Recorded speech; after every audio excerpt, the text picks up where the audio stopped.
China ने Israel के अंदर घमासान शुरू किया है। चाइना ने जिस तरीके से फलस्तीनियों के स्टांस को आगे लेकर गया है, शायद इतना तो मुसलमान भी नहीं कर रहे। मुसलमान ममालिक हैं बड़े पावरफुल, जिनमें पाकिस्तान, टर्की, ईरान, इसके अलावा सऊदी अरेबिया है। उन्होंने भी इतनी खतरनाक किस्म की और तगड़ी किस्म की कार्रवाई इजराइल के खिलाफ नहीं की जितनी तगड़ी कार्रवाई चाइना ने अब की है। इस कार्रवाई से इजराइल के अंदर आग लगी हुई है। उसकी वजह यह है कि इजराइल को इतना पता ही नहीं था कि चाइना इतना बड़ा स्टेप जो है वो इजरायलियों के खिलाफ ले सकता है। तो बात यह है कि इजराइल जो है वो अपने आप को ये समझता था कि वो पूरी दुनिया पर महान है, उसके खिलाफ कोई भी बड़ा मुल्क प्रोपेगेंडा नहीं करेगा। तो बात यह है कि इजराइल बेरहमी से फलस्तीनियों को निशाना बना रहा है। और मजे की बात यह है कि ये जो दुनिया वाले डेमोक्रेसी और ह्यूमन राइट्स की बात करते हैं, अमेरिका वाले मुल्क जो है, ये इजराइल को मना करने की बजाय उसको हथियार दे रहे हैं। वीडियो के अंदर सब कुछ डिटेल के साथ और आसान अल्फाज में आपको समझाने की कोशिश करेंगे। छोटी सी गुजारिश है कि आप हमारा यूट्यूब चैनल हसनात टीवी को सब्सक्राइब कर लें, घंटी के निशान को दबा लें ताकि लेटेस्ट न्यूज आप तक बर वक्त पहुंचती रहे। दोस्तों, बात यह है कि इजराइल के खिलाफ यूनाइटेड नेशन के अंदर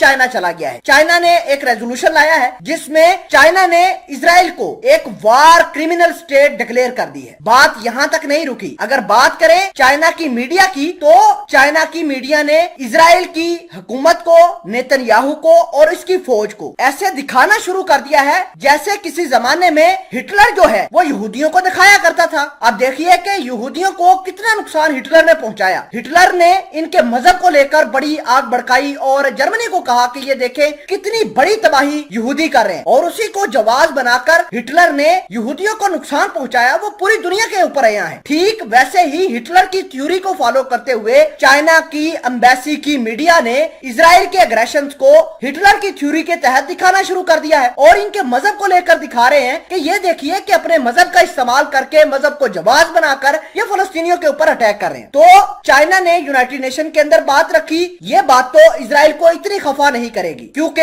ये जियो पॉलिटिक्स का हिस्सा है। पॉलिटिक्स होती ही ऐसे ही है कि एक मुल्क दूसरे के खिलाफ यूनाइटेड नेशन के अंदर चला गया, कभी कुछ हो गया, कभी मामला खराब हो गए, कभी ठीक हो गए। लेकिन जो इनका मीडिया चाइना का कर रहा है, जिस तरीके से फलस्तीनियों के हक में वो निकला है और इजरायलियों को उसने एक्सपोज किया है, ये इजराइल को काफी हर्ट करेगा। नाजरीन ग्रामी, दूसरी बात ये है कि इजराइल को इससे बड़ा गुस्सा है कि चाइना क्यों इस जंगी मैदान में आया है। हालांकि इतनी तो तकलीफ मुसलमान ममालिक को नहीं हुई जितनी तकलीफ जो चाइना को हुई है, और जितनी तकलीफ रशिया को भी हुई है, क्योंकि रशिया ने भी खुद ऐलान किया है कि अगर ये मामला इजराइल खत्म नहीं करता तो इजराइल के ऊपर रशिया अटैक कर देगा। अब बात यह है कि चाइना ने इनके मजहब को दिखाना शुरू कर दिया है, एक्सपोज करना शुरू कर दिया है। यहूदी जो वार क्राइम्स का मुर्तकिब हो रहे हैं, ये सब कुछ चाइना का मीडिया दिखा रहा है। अब बात यह है कि इजराइल इस तमाम तर कहानी का चाइना से बदला जरूर लेगा। अब बदला कैसे ले सकता है? तो बदला इस तरह ले सकता है कि चाइना और भारत की टसल है। आपको ये बता दें कि